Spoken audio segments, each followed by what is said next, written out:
Olá, olá! Neste vídeo apresentarei a falácia do apelo à autoridade. Como sempre explico no início dos vídeos, apresento a definição que estamos trabalhando aqui de falácia. Essa definição foi proposta por Solanas e a falácia, então, é um argumento não racional ou racionalmente não convincente, ou seja, embora possa ser válido, contém um erro inferencial por violar um ou mais critérios da boa argumentação.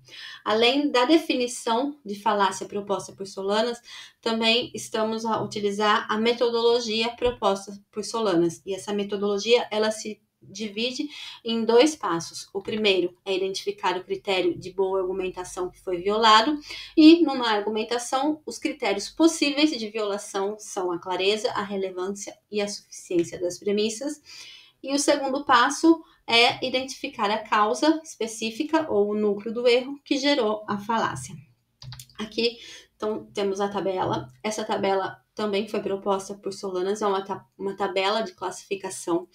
Para apoio às explicações, eu fiz uma adaptação dessa tabela para o português e ela pode ser encontrada, o link para a tabela, para acessar e fazer o download da tabela, está disponível nas informações do vídeo para quem quiser, é só fazer o download, ok?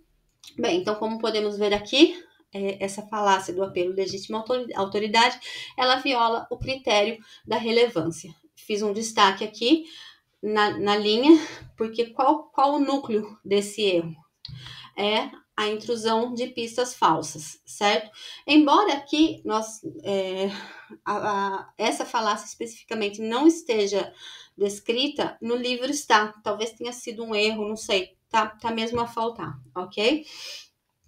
Bem, ela introduz a ideia ou opinião de uma autoridade que é irrelevante para a discussão. Por isso que ela viola esse critério da relevância por intrusão de pistas falsas, ok? Então, vamos começar por uma definição dessa falácia. Ela trata-se de aceitar uma afirmação como verdadeira unicamente porque uma figura de autoridade a defende, sem examinar se essa autoridade é competente no domínio relevante, se há consenso entre especialistas ou se existem evidências independentes que sustentam a afirmação. Ela é uma falácia relativamente simples de entender, de trabalhar e também de identificar, ok? Então, retomando, o primeiro passo é identificar o critério de boa argumentação que foi violado e, no caso dela, a relevância. O segundo, o núcleo do erro, é a intrusão de pistas falsas. Por quê? As premissas não são pertinentes quando a autoridade citada não é competente. A falta de consenso ou a citação substitui a justificação racional. O uso ilegítimo da opinião da autoridade desvia a atenção, e por isso que esse desvio da atenção você está a introduzir uma pista falsa para os dados e razões que são realmente necessários para justificar a conclusão. Então, apelar a essa autoridade é irrelevante para o assunto, ok? A forma dela é essa: a autoridade X afirma P, logo P é verdadeiro. Aí a carinha de desconfiança, porque justamente devemos desconfiar quando alguém menciona uma autoridade que não tem nenhuma relevância para a argumentação, ok? Mas quando a gente fala que não há uma falácia se dá numa argumentação, quando se apela ilegitimamente à autoridade, vale a pena perguntar quando é legítimo apelar à autoridade. Então, tem alguns casos que sim, é legítimo apelar à autoridade, certo?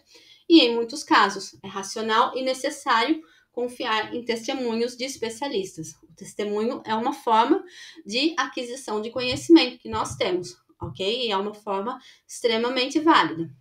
Então, recorrer à competência de um expert é aceitável, dadas as limitações inevitáveis do conhecimento de qualquer pessoa. Nunca uma só pessoa ela vai ter domínio de todos os campos de assuntos possíveis, certo? Então, hora ou outra, ela terá que recorrer à competência de algum outro expert. Não dá para a gente ser expert em tudo, impossível, certo? Então, a gente tem que ter esse grau de confiabilidade no testemunho de pessoas que são especialistas em assunto, ok? A mera opinião de uma autoridade não é por si só uma razão relevante para aceitar uma proposição como verdadeira, certo?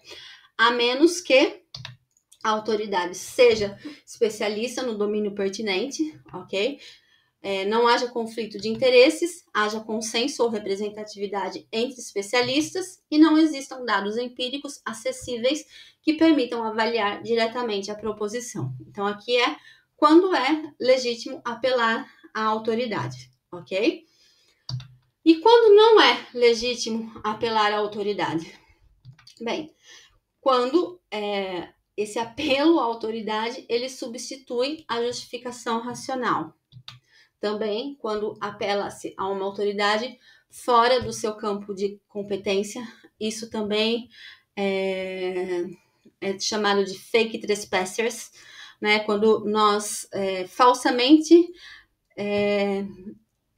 ultrapassamos, nós, ou muitas vezes a gente também quer dar uma opinião sem conhecimento de assunto, ou quando um especialista vai dar uma opinião sem conhecimento de assunto. Um especialista num campo X vai dar uma opinião sobre o campo Y, ok? Que está fora do seu campo de competência. E quando a autoridade, quando se ignora desacordos entre especialistas. Às vezes também uma autoridade está ali dando uma opinião que ela está a ignorar todos os desacordos possíveis entre especialistas. E quando serve apenas como estratégia retórica para impressionar a audiência, ok? E que tal exemplos? O primeiro que eu ofereço é esse. A astrologia era praticada por civilizações tecnologicamente avançadas, como a da antiga China. Portanto, ela deve ser verdade. Então, temos aqui a premissa: a astrologia era praticada por civilizações tecnologicamente avançadas, como da antiga China, portanto, ela deve ser verdade, ok? Então, aqui, uma civilização tecnologicamente avançada como a China praticava astrologia, logo, a astrologia é verdadeira. Então, aqui, dentro desse argumento, está se apelando à autoridade de uma civilização avançada, certo? Para justificar uma prática que é confirmadamente pseudocientífica, ok? O segundo exemplo é esse daqui. Platão é um filósofo de renome e defende que existem almas imortais, logo, existem almas imortais. Platão é um filósofo de renome e defende que existem almas imortais. Faltou um que ali. Logo, existem almas imortais. Então, Platão afirmava a existência da alma imortal. Logo, a existência da alma imortal é verdadeira. Então, aqui nós estamos... Quem poderia formular um argumento desse tipo está a recorrer a uma autoridade, apelar ilegitimamente a uma autoridade para quê? Para confirmar a existência da alma imortal, que, de certa forma, a ciência já confirmou que não existe, ok? Aqui, um outro exemplo.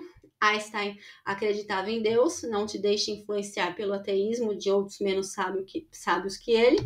De novo, Einstein acreditava em Deus, não te deixe influenciar. Então, a autoridade X, que é Einstein, afirmava que ele acreditava em Deus. Logo, né, é a conclusão, o ateísmo não se deixa influenciar pelo ateísmo de outros sábios. Então, aqui a gente tem Einstein afirmava a existência de Deus, logo, a existência de Deus é verdadeira. De novo, está a usar um apelo de uma autoridade.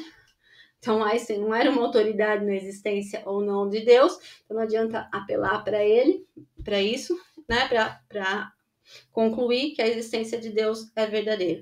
Ou seja, é uma falácia do apelo ilegítimo à autoridade. Então, sintetizando essa falácia, como eu disse, ela é bem simples. Um uso impróprio do esquema argumentativo do Chástico, violando as condições de uso desse esquema. E a falácia reside não na forma do argumento, mas no contexto e na qualificação inadequada da fonte invocada, ok? Então, essa realmente é bem simples, fácil e prontinha para usar. como eu sempre digo, ânimo com os estudos.